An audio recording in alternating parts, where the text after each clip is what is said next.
मेरे प्रिय, ये यूनिवर्स संदेश है तुम्हारे लिए।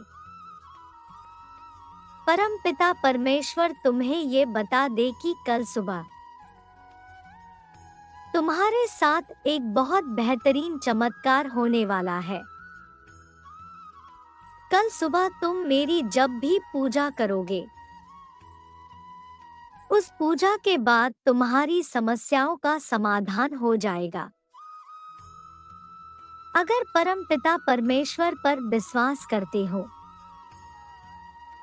तो कृपया इस संदेश को अंत तक सुनो। मेरे प्रिय, ये एक बहुत ही गंभीर बात है। तुम्हारे मन में जो भी दुविधाएं चल रही है, उन सब का समाधान जल्द ही होने वाला है और तुम अपने दुखों का निवारण जल्द ही कर पाओगे। इस कठिन परिस्थिति में तुम्हें तुम्हारे परिवार का साथ अवश्य प्राप्त होगा। तुम बहुत ही जल्द अपने सपनों का घर खरीदोगे और अपने परिवार को ये तोहफा दोगे। तुम अब अपने नए भविष्य में प्रवेश करने के लिए तैयार हो। आने वाला सप्ताह तुम्हारे लिए आशीर्वादों से भरा होगा। आने वाला सप्ताह तुम्हें अन्य अवसर प्रदान करेगा और तुम अपने जीवन के कठिनाइयों से अपना निवारण कर पाओगे। इस आशीर्वाद को स्वीकार करो और अपने आप को तैयार करो। परमपिता परमेश्वर जानते हैं अपने परिवार के भलाई और अच्छे भविष्य के लिए अपना सब कुछ न्यौछावर कर दिया है। रात दिन तुमने परिश्रम किया है और ये सब प्रक्रिया में खुद को मानसिक तौर पर बहुत पीड़ा दी है। तुमको रोजमर्रा के खर्चों का निवारण करने के लिए तुमको कठिनाई हो रही है। अगले महीने तुम तुम्हारी जिम्मेदारियों को कैसे निभाओगे ये सोचना पड़ता है।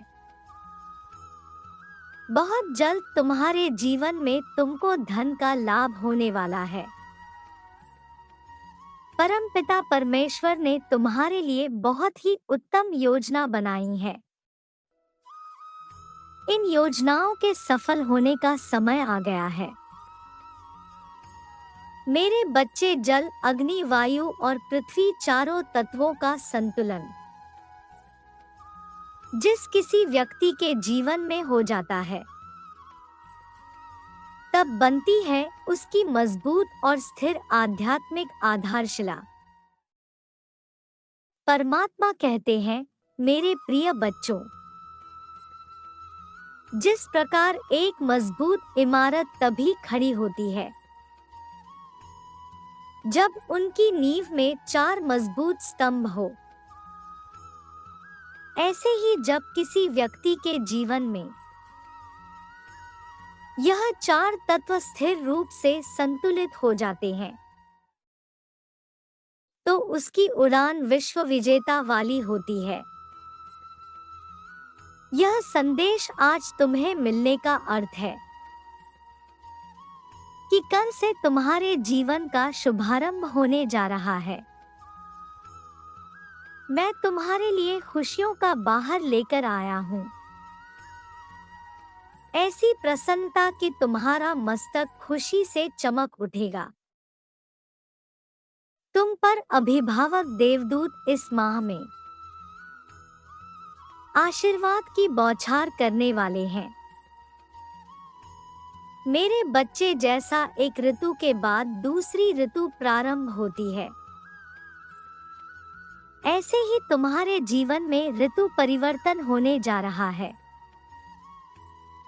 तुम्हारा जीवन पतझड़ रूपी संकट से खुशी में प्रवेश कर रहा है। अपने आसपास कई तरह के बदलाव और अनुभव महसूस कर रहे हो, किंतु बार बार कोई जानबूझकर तुम्हारे पर्यावरण को दूषित करने का प्रयास करता है।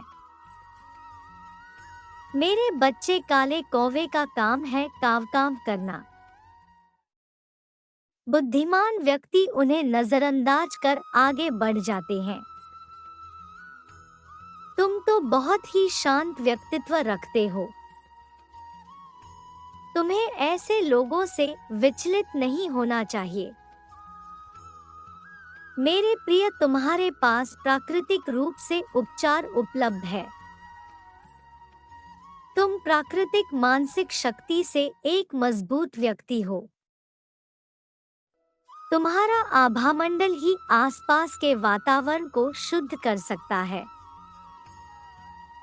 तुम्हारे मुख से निकले शब्द लोगों को शांति प्रदान करते हैं।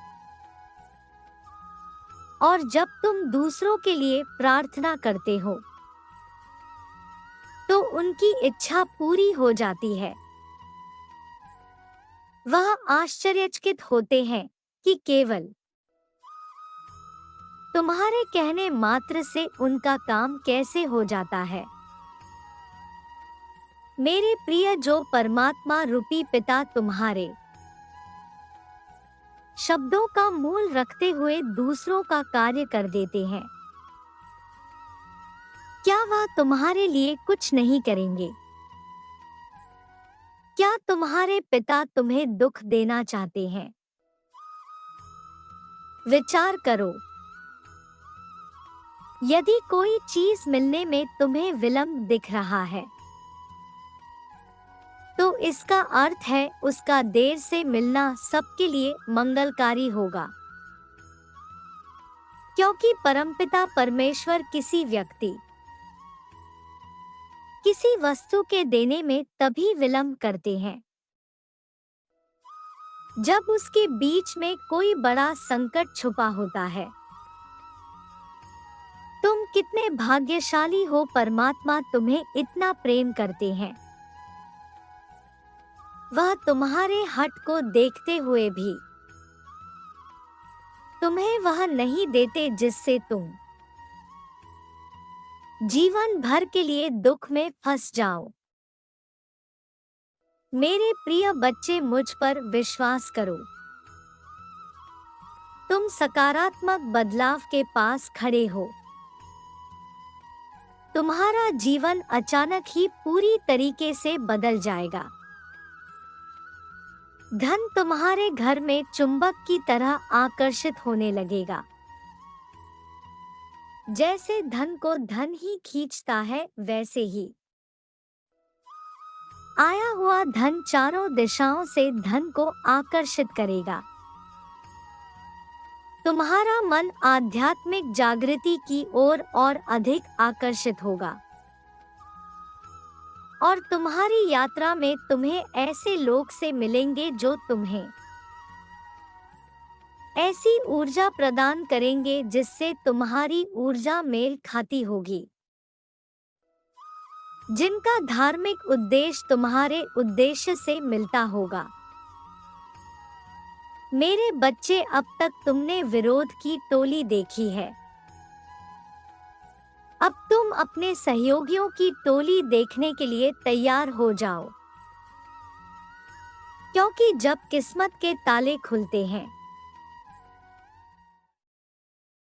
तो बंद पड़े दरवाजे भी अपने आप खुलने लगते हैं।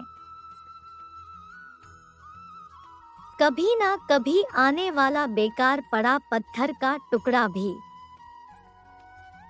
बेशकीमती रत्न जैसा काम कर जाता है। वायु, जल, अग्नि, पृथ्वी और आकाश पंच महातत्वों का संतुलन बन रहा है। तुम उस पर्वत की चोटी पर पहुंचने वाले हो जहां से तुम एक समुदाय के ऊपर उठाने की क्षमता धारण कर लोगे। क्योंकि तुम वह योद्धा हो जो अकेले ऊपर नहीं उठता। तुम वह हो जो पूरे समुदाय को अपने साथ लेकर ऊपर चढ़ते जाता है। तुम तो वह सपूत हो जो डूबती नैया को पार लगाने के पश्चात ही अपनी प्राण की रक्षा के बारे में सोचता है। मेरे बच्चे तुम्हारे साथ होने वाली हर एक छोटी बड़ी घटना मैं देख रहा हूँ, इसीलिए तुम किसी प्रकार का कोई संदेह मत करो। मैं तुम्हें वो दूंगा जो किसी को नहीं मिला। तुम वो प्राप्त करने जा रहे हो जो वर्षों की साधना से मिलते हैं। बस तुम अपने इस उद्देश्य को मत छोड़ना जिसमें मानव कल्याण छुपा हुआ है, क्योंकि जो खुद को ही ऊपर चढ़ाने की सोचता है वह वही खड़े रह जाता है, किंतु जो पूरे समुदाय के कल्याण के विषय में सोचता है उसे समुदाय के एक व्यक्ति का आशीर्वाद ऐसे मिलता है कि उन सभी की एक हो चुकी शक्ति से वह हमेशा ऊपर चढ़ते जाता है। जो व्यक्ति हमेशा स्वार्थ प्रेरित होकर फल की चिंता करते हुए कर्म करते हैं और सिर्फ फल ही उन्हें कर्म करने को प्रेरित करता है, ऐसे लोग दुखी और बेचैन रहते हैं, क्योंकि उनका दिमाग हमेशा इसी उलझन में फंसा रहता है कि उन्हें क्या फल मिलेगा। स्वार्थी व्यक्ति सुखी नहीं रह पाता और ऐसे व्यक्ति से कोई भी संबंध नहीं बनाना चाहता। इसलिए स्वार्थ से ऊपर उठें और दूसरों का हित भी सोचें। मेरे बच्चे मुस्कुराओ, खुशियां दस्तक देने को है। तुम्हारी सारी चिंताएं समाप्त होने वाली है। तुम उस अध्याय की ओर जा रहे हो जहां खुशियां तुम्हारे मित्र बनेंगे। तुम्हारा कल्याण हो मेरे बच्चे, तुम सदैव खुश रहो।